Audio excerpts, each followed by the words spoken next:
I don't think a lot of people realize how mentally and physically taxing shooting can be. If you score a perfect score, you get an ice cream. Hi, Lieutenant Adam Morton here with the Canadian Army Podcast, and today we're going to talk about marksmanship. Marksmanship is a skill that every soldier has to have, and when you're in the Army, you're a soldier first.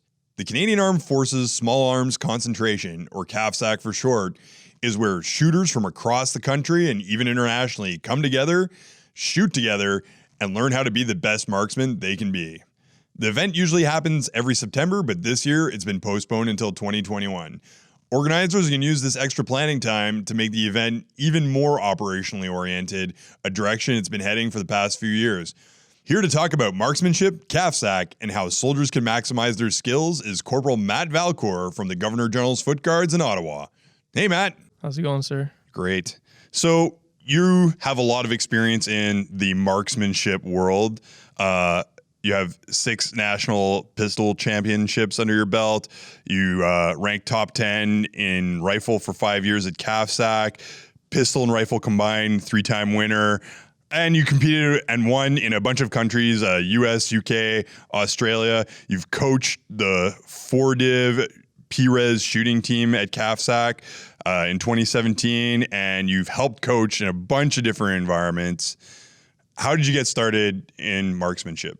So before joining the reserves, I was introduced to someone who was working with the Ottawa Police Service, and he was a former reservist, and he was telling me about his experiences about traveling internationally, competing, and how it was all paid through with the military and just the amazing experiences he had. And that kind of gripped me. I was like, wow, I need to get myself in a position where I can do the same thing. So as soon as I got into the Governor General Foot Guards, I got in contact with the shooting team captain. It was Captain Sean Gagnon, who was a 2-time Queen's Medalist, so a very well-respected member of the community. What does that mean by that? What is the Queen's Medal, if you want to get into that real quick? So the Queen's Medal is the top shot at CAFSAC, and there's a reserve and regular force component. So he's a 2-time winner. So winning that once is kind of the crown jewel of the shooting world. So having 2 of them is quite a big deal. So having someone like that at my home unit was very fortunate for me because I was learning from one of the best right from the start of my career. And as soon as I started the shooting team, I kind of took over my adult life, and that was what I did for the next 8 years. I like it. You know, when you're at the unit, people are just kind of going about their day-to-day business, whether that's Reg Force or Reserve. But, you know, if you want to focus and develop your abilities and skills in the military, you know, sometimes it can be difficult to make time and space for that. How can a regular soldier within a unit or organization improve their marksmanship level beyond, you know, that of your regular day-to-day training and operational stuff? I think one of the best ways is being surrounded by like-minded people. So for me, for example, at the unit, there was a kind of a group of people that were just really driven to become better marksmen, become better soldiers. And once we're with this group, we took the time, we've tried to find sergeants, we started trying to find leadership that could book the SATS range or book ranges, like to enable us to get our training in. So it kind of started at the ground level, pushing the higher ups to try and get more trigger time. But it evolved to the point where we developed the skill set administratively to do these things on our own. So we got to the point where we could book the SATS range, where we're booking ranges, getting ammo, getting our trucks, going to the ranges, everything was done the right way. It was done the right way, but again, it took time for us to learn the procedures, the administrative sides. There was the fun part of marksmanship was, of course, the shooting stuff, but behind the scenes, a lot of things that, you know, privates and corporals aren't seeing, we developed those skill sets so that we can enable our own training. What I would suggest to someone, you know, if there's a private or corporal who's just looking to become a better shooter, when you're issued a rifle, do some dry firing. There's some small stuff that you can do to help hone your soldiering skills, where a lot of guys will kind of put that stuff to the wayside. Every single time I'm handed a rifle, if it's for a parade, if it's for an exercise, it doesn't matter. I set my sight to where it belongs on the rail. I'll do a couple of dry fires. Every single time I hand a rifle, and I think that's one of the keys to success is using those repetitions whenever you have the opportunity to. You know, it's kind of interesting. I think everybody goes through that evolution, like just talking about soldiering, where, you know, when you first start off, you're kind of focused on, you know, your core competencies, whatever that's relevant for you, whether it's, you know, patrolling or, you know, individual mill skills or whatever. But I think everybody evolves in their career, or almost everybody evolves in their career to develop the back-end logistical skill set, because, you know, running a range isn't as simple as just putting a bunch of ammo in your pockets and grabbing a rifle and going out there. in a military context, there's a little bit more paperwork and administration that goes into it. Absolutely. And those are one of the big hurdles for us, where for the first several years, we didn't have necessarily the administrative knowledge to kind of enable our team to succeed. But over the years, after having a lot of talks with different SMEs, to really kind of understand what is required to book your own range and to enable our own training. But once we gathered that knowledge, to me at least, I tried to disseminate that to other soldiers. Again, like from other units, we're like, oh, we see you guys training so often. Like, how can we enable that at my home unit?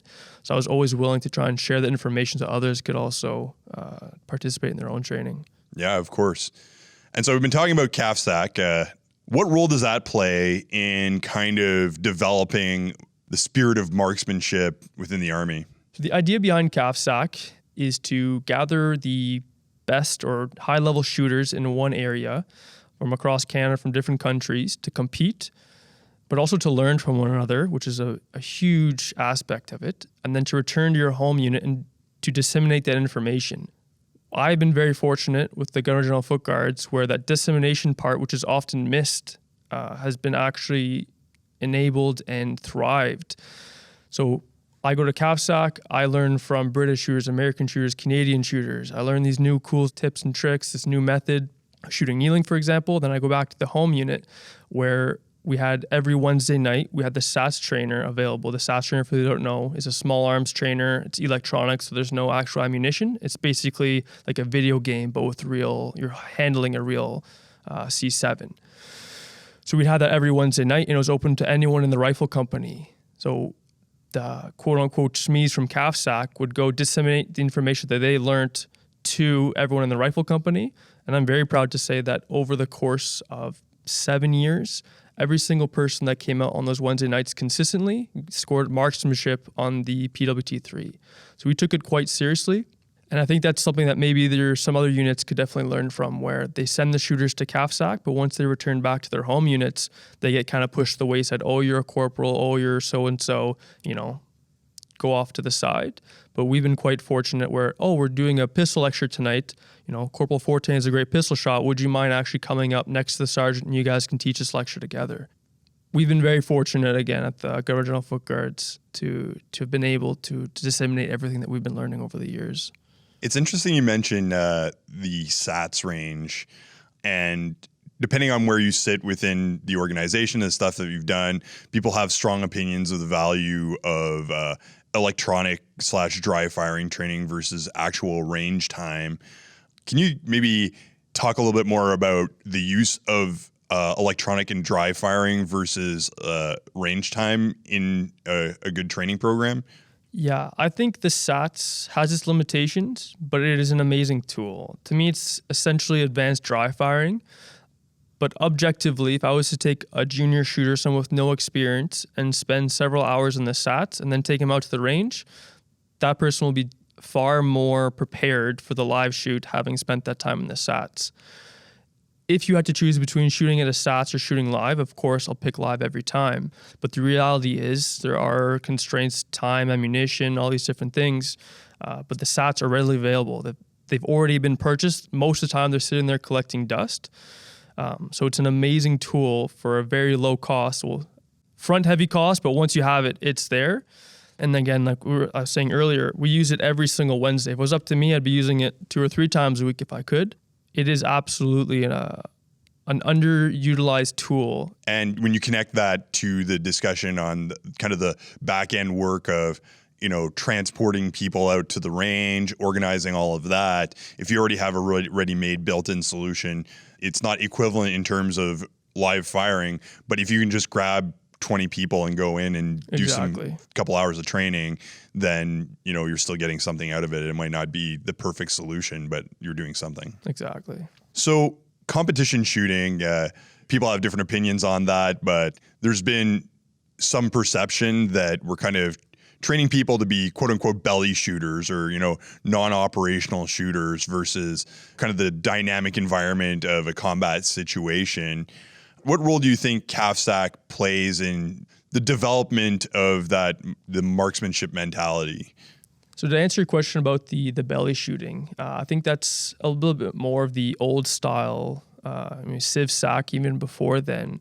But through my experience, nationally and internationally, these competitions have been evolving quite greatly. If you were to look at kind of one of the hardest matches at CAFSAC, the Soldiers Cup, that's a over 2 kilometer run with the obstacle course. You're wearing your FFO, you've got your plates in.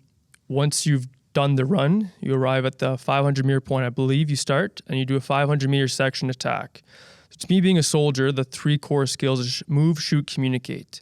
And that match encompasses all 3 extremely well. So you're in a section context doing a section attack, and you're all exhausted from the PT previously.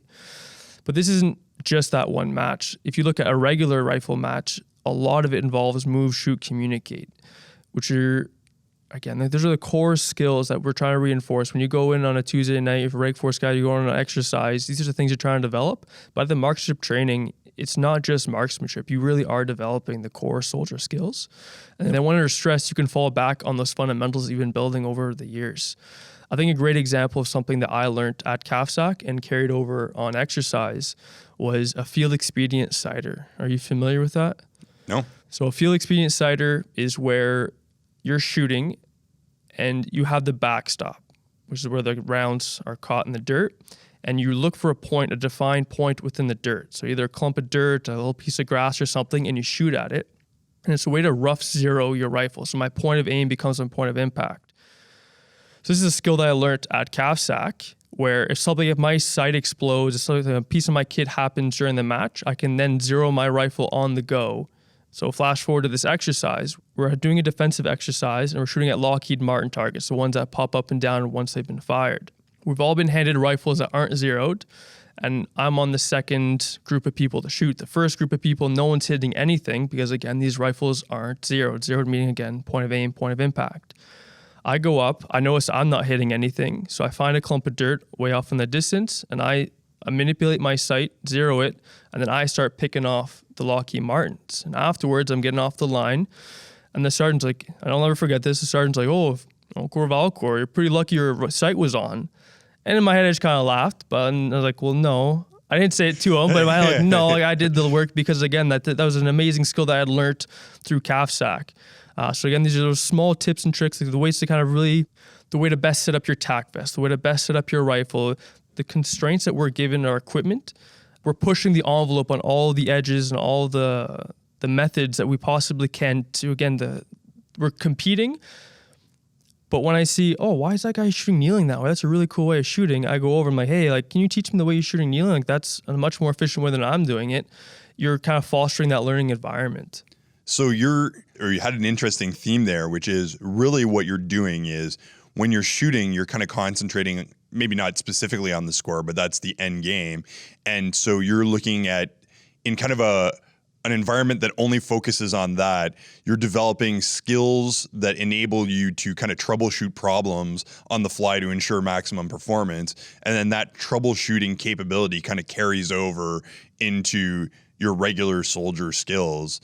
And you can apply those when you're doing whatever other tasks you're doing. Absolutely. There's been time and time again where skills I learned at CAFSAC or at other international competitions have carried over to my soldiering career in the reserves. I think another good example of a match that carries directly over to soldiering. We're in the UK, and it's, I believe, 100 or 200 meter sprint, and you run into a building that we've never been into before. It's a 4-story building. We all adopt a firing position within that building, and then there's Lockheed Martin's targets popping up from 300 meters away to 500 meters away. In a normal context, a unit, the furthest you'll fire the C7 is 300 meters. So now under stress with my full kit, we run into this house, adopt a firing position, and I'm making a wind call. I'm now trying to identify the targets, try to identify the distances. There's no range markers. We don't know how far they are. I'm making all these decisions in a split second in my mind because, again, the CAFSAC and the training before CAFSAC helped build up those fundamental soldiering skills that are often either overlooked or unfortunately undertrained. And that's the thing, is fostering that mindset and that mental process, and once it's there, it's kind of always there to an extent, regardless of what you're doing. Exactly. We're talking about soldiering and stuff, and to maybe somebody who's not necessarily familiar with that, generally when you're doing Army stuff, there's more than shooting. There's unit tactics, logistics, planning, and all of this stuff, and the actual pulling the trigger and firing on a target represents a very small slice of all of the stuff that we do in the Army.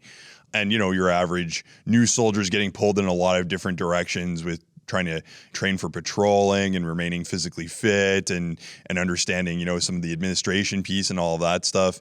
So what kind of training mechanisms, other than, fostering that kind of mentality that you already talked about, what kind of training mechanisms are particularly applicable that you've seen during the marksmanship training process for CAFSAC versus the day-to-day marksmanship training that we see at the unit level and, in the schools and things like that?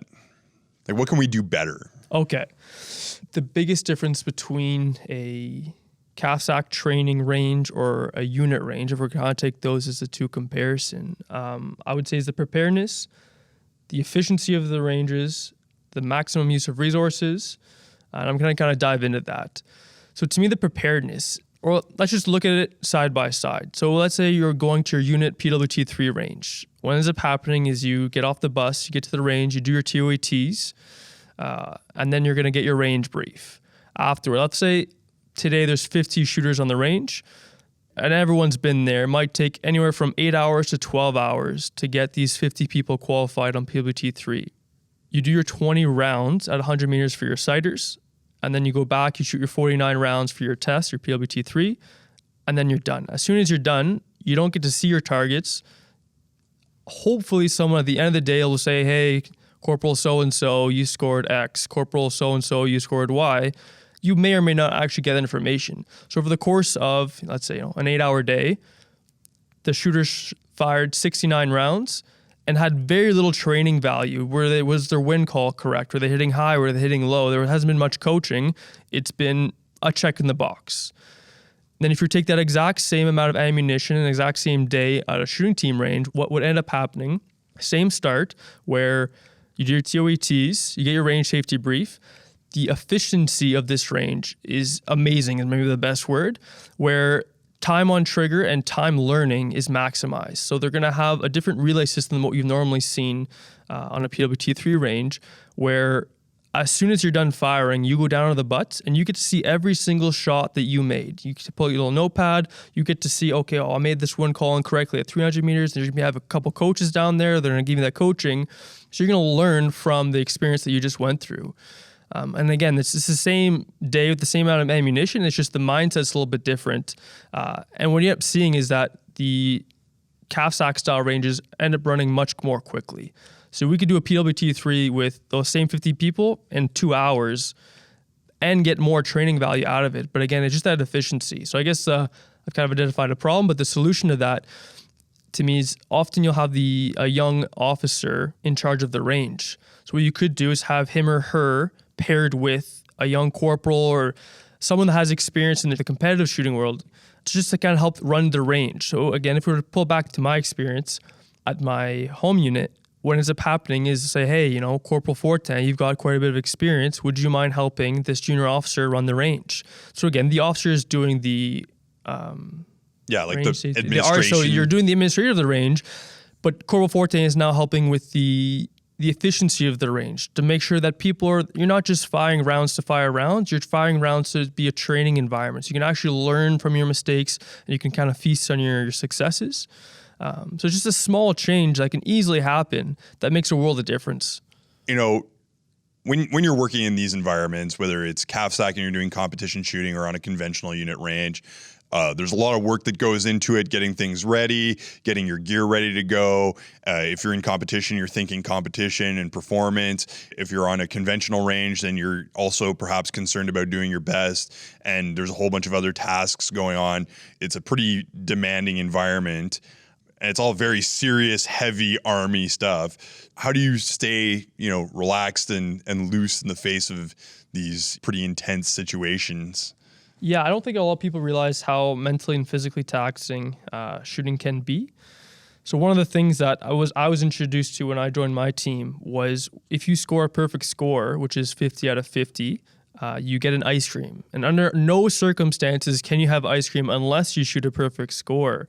So when you're at lunch or dinner, after just being on the range and you see someone have an ice cream, everyone on the team's like, holy shoot, man, like, good job. It fosters that positivity.